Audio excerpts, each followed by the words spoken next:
So let's move on to our next team. The 49ers had a very disappointing season coming off a Super Bowl loss, right? They went 6-10, but the sky is the limit for them after dealing with every injury you can think of to every single player on this team. Half of them happened at MetLife Stadium. Exactly. In like 1 week. Yeah. But their projected wins is 10.5. You're hitting the over or under for that. Again, I would bet the over on all four of them. And, I mean, obviously it's not likely that it happens, but I don't think I would be confident enough to bet the other way for any of them. You know For me, I'm going to hit the under, and I project them to have like 8 or 9 wins. I think this is still going to be a good season, but not compared to the other three. I have the Cardinals, Rams, and Seahawks all making the playoffs, and the 49ers missing it. And I think that is because of their quarterback play, and we can start with that. I think if Jimmy G starts the season, it's going to be awful and horrendous, right? Not like awfully like they're going to lose every single game, but compared to Trey Lance, I think they're just going to waste time putting him in. I think Trey Lance is obviously the better quarterback. I think everybody can kind of see that.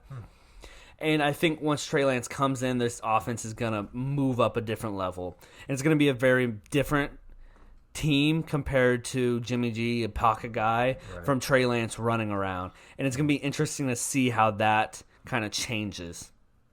Yeah. I think I have a little bit more faith.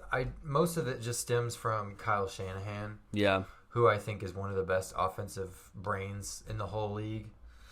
So it would be tough for me to see this team, barring injury, obviously, unless something like last year happens all over again. It would just be tough for me to see them missing out on the playoffs. If I had to pick one team from this division to miss it, honestly, I think I would pick Seattle. Yeah. But I think the 49ers have everything they need to maybe not go back to the Super Bowl, but repeat the same type of success that they did in 2019. Uh-huh. Yeah, and I think this team, comparing them to the Seattle Seahawks, I think they are the total opposite team because their team as a whole is so good. I think everybody at every position is like an A+, right? But then their quarterback play is suspect. And I think let's talk about their offense and kind of go down the line. Okay. Running backs, I love their running backs, Trey Sermon and Raheem Mostert. I think they're both super good. Also have Jeff Wilson and Jermichael Hasty, who both had good games. Well, and good moments last year. Throw in Wayne Gallman if you want, sure, why not? And then the wide receiver group, personally, I'm not as high as everyone else is because I think everyone looks at Deebo Samuel and Brandon Ayuk and they're like, oh, they're so juicy potential, blah, blah, blah. They're going to be top 10 guys. I don't think so. But I think they're going to be pretty good wide receivers that you're happy about. Like, if they're your 1-2 guys, no one's going to complain about them and they can be there for 6 years. And you're like, I like this. Yeah. I like this a lot. I would say I don't envision either one of them ever being like a top 5 receiver. I'll agree with that. But they are very explosive and capable, especially for the kind of offense that they run. Yeah. Which is short play action, quick hitting, operating like that. These two guys are perfect fits for that. Yeah. Deebo Samuel especially is the king of taking a 1-yard pass and turning it to 9, 17, 35, touchdown, whatever. Brandon Ayuk is a little bit more of a vertical threat. He's got a little bit more athletic upside. So he's, even that to another level. And then they also have, like Mohamed Sanu and some other guys behind them. That's pretty much all that they need. Now, this team, like I said, is going to be running a ton. The outside zone, obviously, is what they're known for. Raheem Mostert is a specialist at that to set up the play action and get everything kind of rolling. And I see virtually no reason why they won't be able to do that at a successful level, whether that's with Jimmy G or with Trey Lance. I agree with that. So we can move on to the tight ends. George Kittle. I forgot about George Kittle. Also, probably their best receiving option and the best tight end in the league. And I'm also going to throw in Kyle Juszczyk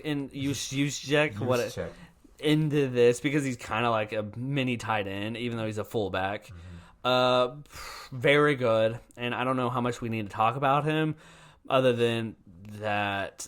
He's very good. He's very good. Exactly. As long as he's healthy. Do you want to talk about their offensive line? Their offensive line is good enough for what they do. Like I said, they have All these guys basically need to do in this offense is move, block, and take up space. Yeah. They're never asking these guys to pass protect for 7, 8, 9 seconds.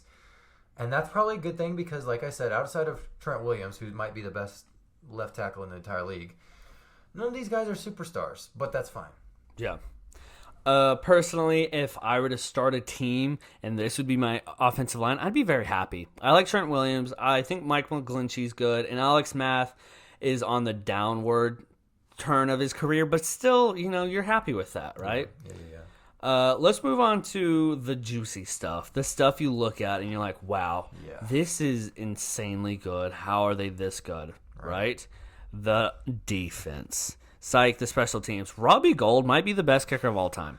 No, seriously, the defense probably have the best pass rushing group in the NFL with Nick Bosa, Eric Armstead, Javon Kinlaw, and Dee Ford. Right. Just amazing. And then one of the top linebackers in the league with Fred Warner. Their secondary is lacking a little bit compared to their pass rush, but when you look at their secondary taken away, it's still like, okay, that's a good secondary. You're not going to complain about that. They're not going to create problems for you. Their secondary is probably, I'd say it's their weakest point, but it's capable. The guys know what they're doing, especially their safeties. Tart and Ward are very smart players who have been there for a long time. And then they have one of the best linebackers in the league. He just got an absolute bag. Fred Warner, who at this point is sneaking up on nobody. He's just an absolute star. Yeah. I think everybody knows that to this point. Patrolling the middle of the field. Probably has the worst name in football, though. Fred. I mean, come on. You know what I mean? I wasn't prepared for that, but sure. They have him, Dre Greenlaw, also very solid to go along with, like you said, the pass rushing duo, which is really, well, not even duo, just group in general, which is really what makes this defense super special. Yeah, the only thing that scares me about their defense is they have lost their defensive coordinator, Robert Saleh. And was he the one that was making this defense so good? Honestly, probably. But is the defense still the same defense from last year? Yes. Yeah. So is this the same defense in the next 3 years? I don't think so, but for right now, it's the same defense. Does that make sense? Sure.